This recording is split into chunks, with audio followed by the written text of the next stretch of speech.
Ningepende, Kujilishu Kwako Jinalenguni, Almas Jamil Sami.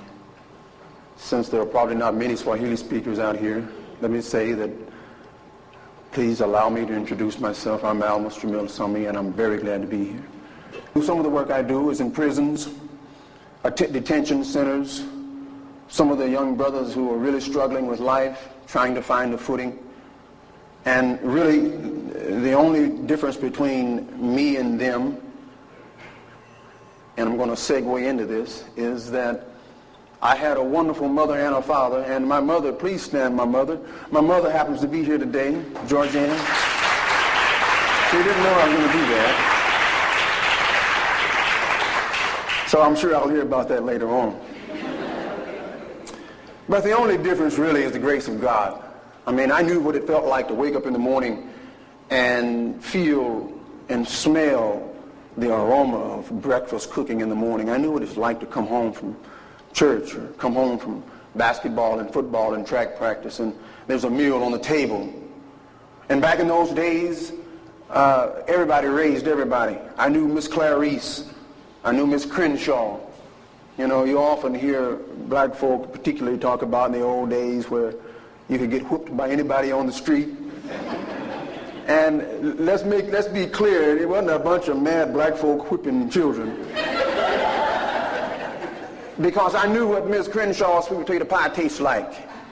See, she could straighten me out, but she also knew, and I also knew, that if I needed a meal, if I was hungry, if there was something going on with me that was troubling me, there was always somebody somewhere that I could go to, and that, my brothers and sisters, is what's missing in today's society.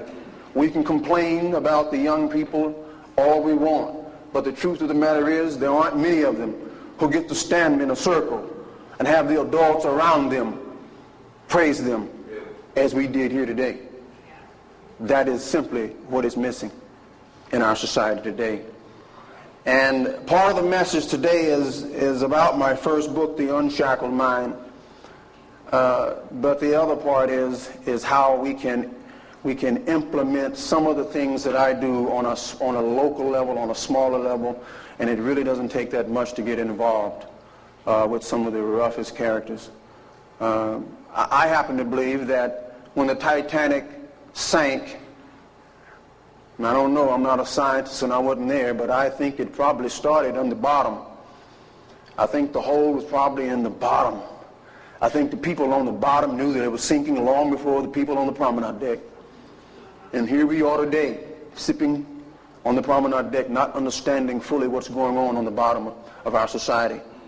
I spend time there, probably some of you, and those of you who are educators and teachers, you know full well what I'm talking about. There are some things that we need to do as Americans. There are some things that we need to do as adults to change the way we view the world, the way we live in this world, the way we connect ourselves to this world, starting at home. One of the things I tell particularly black audiences, and I'm going to tell you the same thing, is that when you see young people walking the streets, I don't care what color they are, greet them. Most of them don't get greeted at home. I have an aunt in Tulsa, Oklahoma. Every Thanksgiving, she puts out a table. Doesn't matter how cold it is. She puts out a table in her front yard and she feeds the whole neighborhood. Gang members, gang bangers, people from all stripes show up and they eat. And the sad thing is, that is the one and only meal they get. Mama's on crack. Daddy's in jail.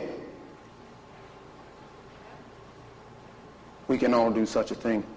If we can create a way to give this kind of energy to the world on a much greater level, we can all get there together. I promise you we can get there together. I'm going to talk a little bit about meditation. To me, meditation is something that I had to give up a long time ago. I was a doper in the 70s. I mean, you know, I'm going to say this in front of my mama too. I was a doper. I loved to get high. I didn't know at the time that I was stuck in a beta world I didn't like, and I'm just trying to find my way to alpha. I didn't understand that concept. I didn't understand the concept of how we change our world based on the state of mind we're in, how we engage the world based upon the state of mind that we're in. Finally, I had to give up dope. I didn't want to go to jail. I almost went to jail a couple of times behind that mess. I sold dope for a while, not long, because I was my own best customer. But more than that, there was a day that I was supposed to go do a pickup.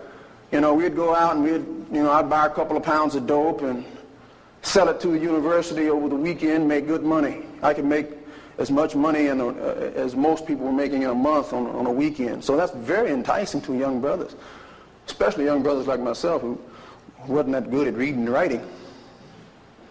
So I had to learn how to change the way I live my life. But I didn't want to give up getting high. So to me, getting in a position of mind to where I relax and I meditate is nothing more than getting high. I have a breathing exercise that I learned from Ra'un Nefr Amin. He wrote a book called the Volumes 1 and Volumes 2 called the Medinatir, the Words of God, Ancient African Principles of Study, of Religiosity, of Spirituality. And in this, he teaches how to breathe. And he focuses primarily on belly breathing. I know most of us breathe, and we take in a deep breath, and we try to, and that's cool. But with the belly breathing, we come from the base. We bring air all the way in, and we blow up. It's not pretty. But we blow up just like we did when we were babies. You'll watch a baby in a crib. This is their breathing. And we go right back home. If you learn this technique and you decide that you want it to get high, like I like to get high, this will give you the best high on earth. I mean a natural high. No stimulants. You know, the first thing we learned to do on earth was to breathe. The last thing we're going to do is breathe. So that tells you how important breathing is. We can find just about everything we need in our breathing. So what happens is the reason we end up breathing through our chest is because life shocks us. We get beat, we get stomped, we get crucified, dead and buried, and we stop breathing, and we start breathing shallowly. This breathing is designed to go all the way down, push that belly out. Do this by yourself. Don't do it, you know. And then you use your stomach to push it back in.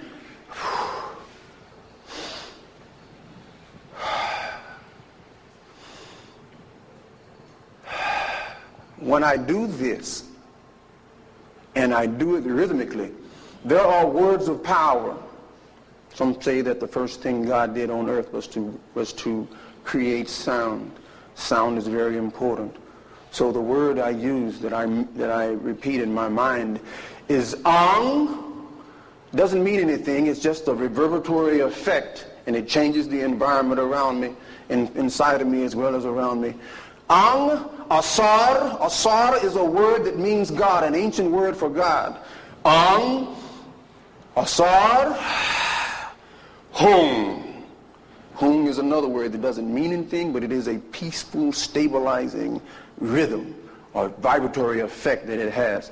So when I sit, I don't stand, I sit, I keep my feet flat, firmly planted on the ground, and I breathe in, ang, and I breathe out on asr, the sir of asr. Asr,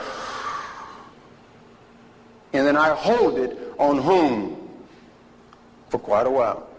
At first it's going to feel like you're drowning and you're losing breath. It's a very uncomfortable feeling at first, but if you fight it and work with it, don't worry about thinking, don't worry about focusing on one thing, just worry about your breathing.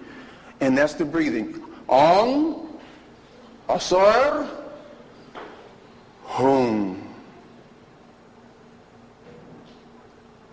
Ang, asar, hum. You do that for 20 minutes, and it will change your life.